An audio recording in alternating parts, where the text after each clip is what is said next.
Senhor presidente, senhoras vereadoras, senhores vereadores, uma boa tarde a todos. Eu gostaria de iniciar a minha fala me reportando aqui a discussão que nós tivemos nessa casa na semana passada, novamente sobre a taxa do lixo. Eu entendo e pelo menos eu deixei bem claro para a prefeita municipal, que aqui esteve junto com o secretário de Finanças e também com um auditor da Prefeitura Municipal, que, ao que consta, foi a pessoa quem elaborou ou quem idealizou a taxa de lixo, né? Qual foi o parâmetro que ele usou. Ficou claro, né, que os valores que foram utilizados como parâmetro é o que nós gastamos atualmente com o lixo. O lixo, ele tem um custo inicial pela coleta, pelo transporte, que é executado pela Endurb. Cobra-se por tonelada recolhida.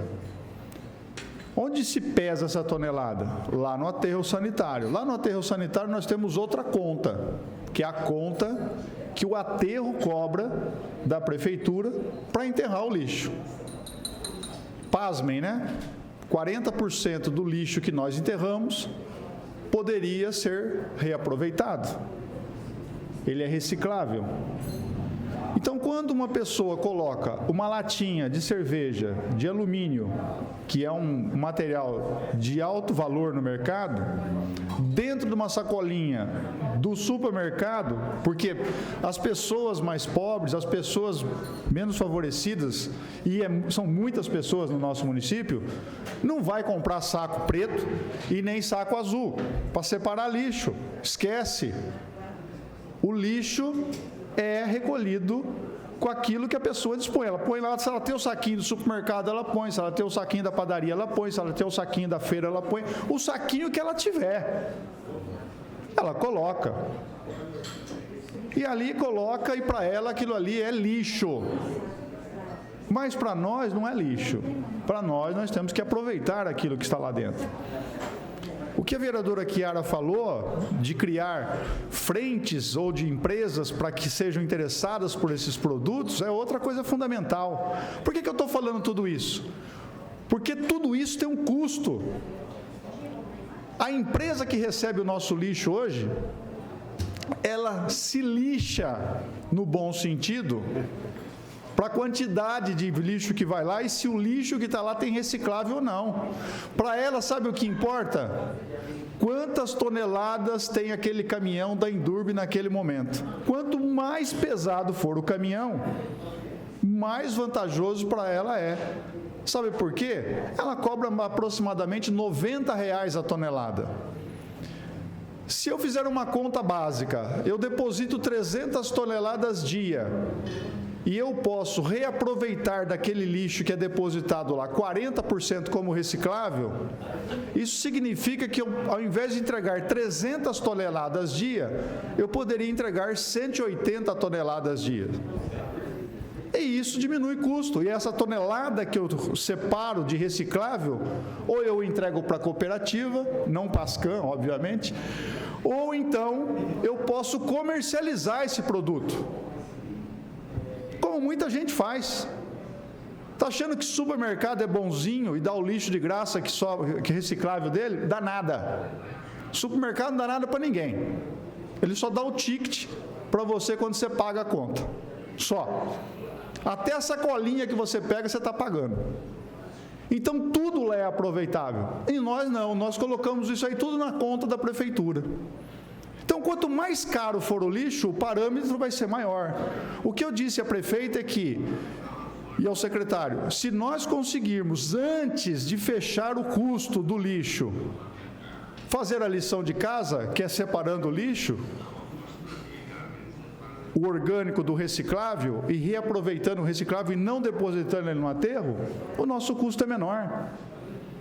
E aí, a taxa de lixo vai ser menor. Se é que ela é obrigatória, e isso está demonstrado na lei, que é o marco legal do saneamento básico, e que o parâmetro usado pela prefeitura foi a área construída em metro quadrado, que façamos isso. Agora, e o preço da Endurbe, da coleta e do transporte? É um preço razoável? É preço de mercado? Ah, mas, bom, peraí, eu quero manter o serviço da Endurbe com a coleta, então eu tenho que autarquizar a Endurbe.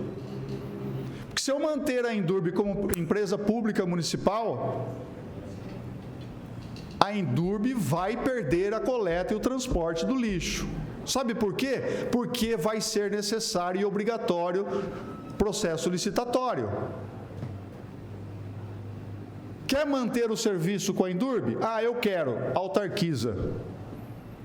Não colocando os servidores da Endurbe como estatutário.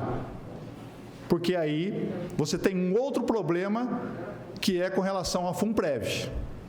Então a gente começa a desmembrar e a mostrar a realidade das coisas. Então tem saída? Tem. Mas eu preciso encontrar a saída antes de apresentar a taxa de lixo. O que a gente não pode é apresentar a taxa de lixo, já discutir a taxa de lixo sem antes discutir esses outros assuntos, que são importantes, que são relevantes e que vai impactar no preço do valor da taxa de lixo. É isso que ficou claro e é isso que nós temos que discutir. O senhor quer falar? Eu gostaria. Pois não.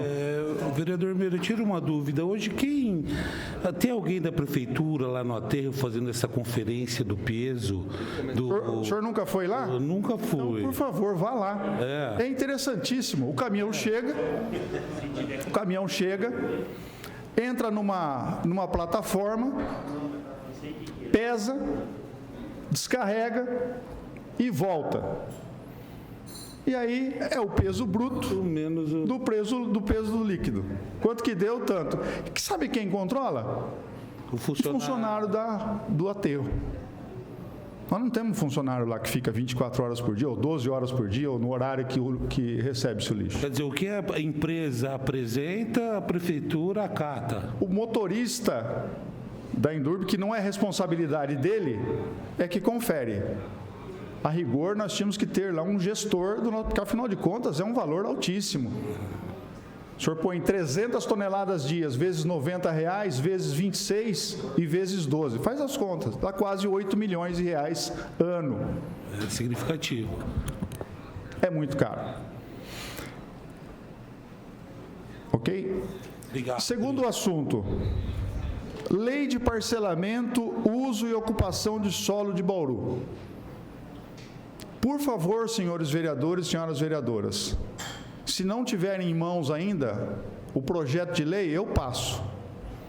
Nós temos que nos debruçar em cima dessa lei, desse projeto de lei. É de fundamental importância. Veio uma empresa aqui, contratada por meio licitatório, chamada Demacamp, lá de Campinas. E ela foi responsável para fazer o plano diretor e a nova lei de zoneamento.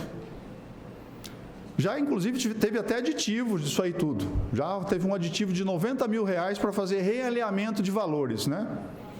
Só que a Demacamp hoje, ela já encerrou o serviço dela e já entregou o pacote pronto para a prefeitura. E agora, nos próximos dias, vão ocorrer 5 audiências públicas, distribuídas por bairros. Essas audiências públicas é o momento que cada vereador, que cada representante da sociedade vai ter para oferecer as devidas ou as necessárias alterações na lei de zoneamento. Sabe por quê? Porque o Ministério Público, durante uma reunião que nós tivemos lá agora recentemente, o pastor Biro estava lá e o locadora também, eu perguntei para o promotor de urbanismo, o doutor Henrique Baronese, ele disse o seguinte: não adianta apresentar emenda na Câmara Municipal, assim que der a entrada no projeto de lei, e fazer as alterações e a Câmara, pelo plenário, aprovar as alterações propostas pelo vereador A, B ou C. Não vai passar. Sabe por quê? Porque cada alteração na lei de zoneamento necessariamente precisa passar pelo crivo de uma audiência pública. E é tão importante essa lei que ela define, por exemplo, os parâmetros urbanísticos, que tamanho que cada lote vai ter, qual é o mínimo, 160 metros, 250 metros, qual é o mínimo de desdobro em cada região da cidade, qual é a testada do terreno. Acabou com aquele terreno linguiça que tinha antigamente aqui, que a pessoa comprava um terreno de 11 por 44, rachava ele no meio e vendia 5,5 por 44. Acabou com isso aí. O mínimo agora da testada é 8 metros. E assim sucessivamente. Outorga onerosa, lei de contrapartida, coeficiente de aproveitamento básico, tudo isso, senhoras e senhores, é de fundamental importância para o desenvolvimento da nossa cidade. Por isso que eu alerto e conclamo que todos participem ativamente dessas discussões. Muito obrigado, senhor presidente. Eu peço minha inscrição nas explicações pessoais.